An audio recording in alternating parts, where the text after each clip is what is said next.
ಮಕ್ಕಳೇ, ನನ್ನ ಕಥೆಯನ್ನು ಕೇಳುತ್ತಾ ಇರುವ ಬಗ್ಗೆ ತಮಗೆಲ್ಲರಿಗೂ ನನ್ನ ಪ್ರೀತಿಪೂರ್ವಕ ಧನ್ಯವಾದಗಳು.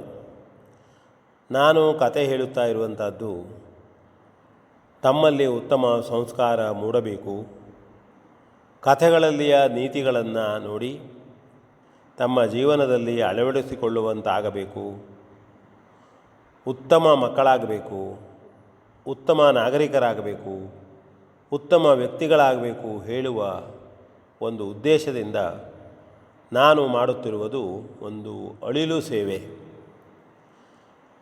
ಮೊನ್ನೆ ಎಲ್ಲೋ ಕೇಳಿಯಾಯಿತು, ಮೊಬೈಲನ್ನು ಕೊಡಿಸದೇ ಇರುವುದಕ್ಕೆ ಆತ್ಮಹತ್ಯೆ. ಪುಸ್ತಕವನ್ನು ಓದಿ ಮೊಬೈಲನ್ನು ಬಿಡಿ ಎಂದು ಹೇಳಿದ್ದಕ್ಕೆ ಮಕ್ಕಳಿಗೆ ಬೇಸರ. ಹಿರಿಯರಿಗೆ ವಂದನೆಯನ್ನು ಮಾಡಿ ಹಿರಿಯರಲ್ಲಿ ತಿರಸ್ಕಾರ ಮನೋಭಾವನೆ ಇಟ್ಟುಕೊಳ್ಳಬೇಡಿ, ಹಿರಿಯರನ್ನು ಬೈಬೇಡಿ, ಗೌರವದಿಂದ ಕಾಣಿ ಅಂತ ಹೇಳಿದ್ದಕ್ಕೂ ಮಕ್ಕಳಿಗೆ ಅವಮಾನ. ಹೀಗೆಲ್ಲ ನಾವು ಕೆಲವು ಮಕ್ಕಳ ಬಗ್ಗೆ ಕೇಳ್ತಾ ಇದ್ದಾಗ ಮನಸ್ಸಿಗೆ ತುಂಬ ಬೇಸರವಾಗ್ತದೆ. ಇದಕ್ಕೆ ಕಾರಣ ಬಹುಶಃ ಹೆಚ್ಚಾಗಿ ಮಕ್ಕಳಿಗೆ ಮನೆಯಲ್ಲಿಯ ಸಂಸ್ಕಾರ ಕಾರಣ ಎಂದೇ ನಾನು ಹೇಳ್ತೇನೆ. ಪೂರ್ಣ ಎಲ್ಲ ಕಡೆಗಳಲ್ಲಿಯೂ ಅಂತಲ್ಲ. ಮಕ್ಕಳಿಗೆ ನಾವು ಚಿಕ್ಕವರಿದ್ದಾಗಲೇ ಇಂತಹ ಕಥೆಗಳನ್ನು ಹೇಳುವ ಮೂಲಕವಾಗಲಿ ಅಥವಾ ತಿಳುವಳಿಕೆ ಕೊಡುವ ಮೂಲಕವಾಗಲಿ ಅವರನ್ನು ಉತ್ತಮ ಪ್ರಜೆಗಳನ್ನಾಗಿ ಮಾಡುವ ಬಗ್ಗೆ ಪಾಲಕರು ಸ್ವಲ್ಪ ಸಮಯವನ್ನಾದರೂ ವಿನಿಯೋಗಿಸಬೇಕು ಅಂತ ಹೇಳಿ ನನ್ನ ಪ್ರಾರ್ಥನೆ ಇದೆ ಪಾಲಕರಲ್ಲಿ. ಹಾಗೆ ಮಕ್ಕಳು ಕೂಡ ತಾವು ಇಂತಹ ಕಥೆಗಳನ್ನು ಕೇಳುವುದರ ಮೂಲಕ ಜೀವನದಲ್ಲಿ ಅಳವಡಿಸಿಕೊಳ್ಳಬೇಕು. ಇಲ್ಲವಾದರೆ ತಮಗೆ ಮುಂದೆ ಉತ್ತಮವಾದಂತಹ ಸ್ಥಿತಿ ಅಥವಾ ಗೌರವಪೂರ್ಣವಾದ ಜೀವನ ಸಿಗುವುದು ಕಷ್ಟ ಎಂಬುದನ್ನು ಅರಿತಿರಬೇಕು ಅಂತ ಹೇಳ್ತಾ ಇವತ್ತಿನ ಕಥೆಯನ್ನು ನಾನು ಹೇಳ್ತೇನೆ. ಒಂದು ಊರಿನಲ್ಲಿ ಶಂಭು ಎನ್ನುವ ಒಬ್ಬ ಹುಡುಗನಿದ್ದ. ಅವನಿಗೆ ಪ್ರಾಣಿಗಳು, ಪಶುಪಕ್ಷಿಗಳು ಕಂಡರೆ ತುಂಬ ಪ್ರೀತಿ. ಸಮೀಪದ ಅರಣ್ಯದಲ್ಲಿಯೇ ಒಂದು ಹುಲಿ ವಾಸ ಮಾಡ್ತಾ ಇತ್ತು. ಹುಲಿಗೂ ಶಂಭುವಿಗೂ ಗೆಳೆತನ ಆಗಿತ್ತು. ಶಂಭು ಅತ್ಯಂತ ಪ್ರೀತಿಯಿಂದ ಹುಲಿಯನ್ನು ಕಂಡರೂ ಹುಲಿ ಮನಸ್ಸಿನಲ್ಲಿ ದ್ವೇಷವನ್ನು ಹೊಂದಿಯೇ ಇತ್ತು. ಅದು ಹೀಗಿದ್ದಾಗ ಒಮ್ಮೆ ಶಂಭುವಿಗೆ ಹುಲಿ ಹೇಳಿತು, ನೋಡ ಶಂಭು, ನಾನು ಅಡವಿಯಲ್ಲಿ ಇರ್ತೇನೆ, ನೀನು ಹಳ್ಳಿಯಲ್ಲಿ ಇರ್ತೀಯೇ. ನನಗೆ ಈ ಅಡವಿಯಲ್ಲೆಲ್ಲ ನೋಡಿ ತಿಂದು ತಿರುಗಾಡಿ ಬದುಕಿ ಭಾಳ ಬೇಸರ ಬಂದಿದೆ. ನೋಡಿದ್ದೇ ನೋಡುವುದು, ತಿಂದದ್ದೇ ತಿನ್ನುವುದು. ಹಾಗಾಗಿ ನಾನು ಹಳ್ಳಿಯನ್ನು ನೋಡುವುದಕ್ಕೆ ಬರಬೇಕು ಅಂತ ಹೇಳ್ತದೆ. ಆಗ ಶಂಭು ಹೇಳ್ತಾನೆ, ಬೇಡಪ್ಪ ಹುಲಿ, ನೀನು ಹಳ್ಳಿಗೆ ಬರಬೇಡ. ನೀನು ಹಳ್ಳಿಗೆ ಬಂದರೆ ಅಲ್ಲಿಯ ಪ್ರಾಣಿಗಳನ್ನು ತಿಂದುಬಿಡುತ್ತೆ ಎಂಬುದಾಗಿ ಹಳ್ಳಿಯ ಜನರಿಗೆ ಭಯ. ಇಲ್ಲ, ನಾನು ಬರ್ತೇನೆ, ಏನು ತೊಂದರೆ? ಹುಲಿ ಶಂಭುವಿಗೆ ಹೇಳಿಯೇ ಬಿಡ್ತು. ರಾತ್ರಿಯಾದ ಕೂಡಲೇ ಶಂಭುವಿನ ಊರಿಗೆ ಹೋಗಿ ಹುಲಿ ಒಂದು ಎಮ್ಮೆಯನ್ನು ತಿಂದುಬಿಡ್ತು. ಊರಿನಲ್ಲಿ ಗಲಾಟೆಯೇ, ಗೌಜಿಯೇ ಗೌಜಿ. ಹುಲಿ ಬಂತು, ದನ ತಿಂತು. ಶಂಭು ಮಾರನೇ ದಿನ ಬೆಳಗಾಗಿ ಗೆಳೆಯನಾದಂತಹ ಹುಲಿಗೆ ಹೇಳಿದ, ಹುಲಿ, ನೀ ಬರಬೇಡ, ನೋಡು ಹಳ್ಳಿಯಲ್ಲಿ ಮಾತನಾಡ್ತಾ ಇದ್ದಾರೆ, ನಿನಗೆ ಬೋನನ್ನು ಹಾಕ್ತಾರೆ, ಬಲೆಯನ್ನು ಹಾಕ್ತಾರೆ, ನಿನ್ನನ್ನು ಹಿಡಿತಾರೆ, ನಿನಗೆ ಸುಖ ಆಗದು, ನೀನು ಹಾಯಾಗಿ ಅರಣ್ಯದಲ್ಲಿರು, ಗೆಳೆಯ ಎಂಬ ದೃಷ್ಟಿಯಿಂದ ಹೇಳ್ತಾ ಇದ್ದೇನೆ. ಇಲ್ಲ, ಸಾಧ್ಯವಾಗದು, ಹೇಗೆ ಹಿಡಿತಾರೆ ಅವರು ನನಗೆ? ಮಾರನೇ ದಿನವೂ ಹುಲಿ ಹಳ್ಳಿಗೆ ನುಗ್ಗಿತು.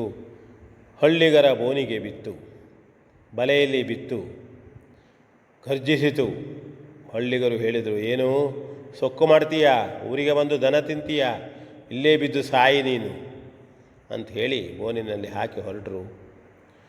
ಹೋದ ಮೇಲೆ ಇತ್ತ ಹುಲಿ ತುಂಬ ಹಸಿವೆ ಆಯಿತು, ಕಷ್ಟವಾಯಿತು, ಕೂಗಾಡಿತು. ರಾತ್ರಿ ಆದಾಗ ತನ್ನ ಗೆಳೆಯನಲ್ವೋ ಶಂಭುವಿಗೆ ಕೇಳಿತು. ನಿಧಾನವಾಗಿ ಬೋನಿನ ಹತ್ತಿರ ಹೋದ.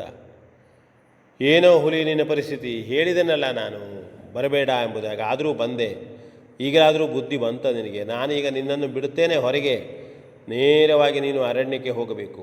ನೋಡಿ ಶಂಭುವಿನ ಪರಿಸ್ಥಿತಿ. ತನ್ನ ಗೆಳೆಯನಿಗೆ ತೊಂದರೆ ಆಗಿದೆ, ಒಪ್ಪಿಕೊಂಡಿತ್ತು ಹುಲಿ. ದಯನೀಯ ಸ್ಥಿತಿಯಲ್ಲಿ ಹುಲಿಯನ್ನು ಬೋನಿನಿಂದ ಬಿಟ್ಟ. ಹುಲಿ ಹೊರಗೆ ಬಂದು, ನಿನ್ನನ್ನು ತಿಂದುಬಿಡ್ತೇನೆ ಶಂಭು, ನನಗೆ ಹಸಿವೆ ಆಗಿದೆ. ಅಯ್ಯೋ, ನಾನು ನಿನ್ನನ್ನು ಪ್ರೀತಿಯಿಂದ ಬಿಟ್ಟೆ, ನಿನ್ನ ಗೆಳೆಯನಲ್ವ, ಗೆಳೆಯನೋ ಪ್ರೀತಿಯೋ, ನನಗೆ ಹಸಿವಾಗಿದೆ, ನಿನ್ನನ್ನು ತಿಂದುಬಿಡುತ್ತೇನೆ ಎಂಬುದಾಗಿ ಹುಲಿ ಗರ್ಜಿಸಿತು. ಆಗ ಏನು ಮಾಡಬೇಕು ಎಂಬುದು ಶಂಭುವಿಗೆ ತಿಳಿಯಲಿಲ್ಲ.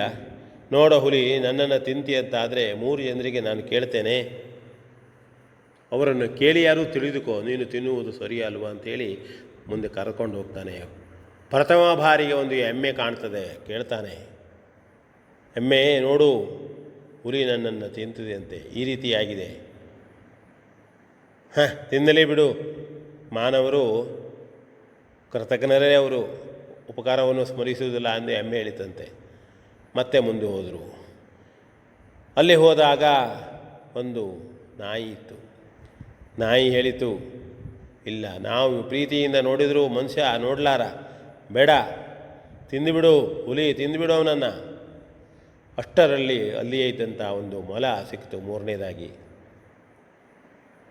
ಮೊಲ, ನೋಡು ಹೀಗಾಗಿದೆ ನಮ್ಮ ಪರಿಸ್ಥಿತಿ.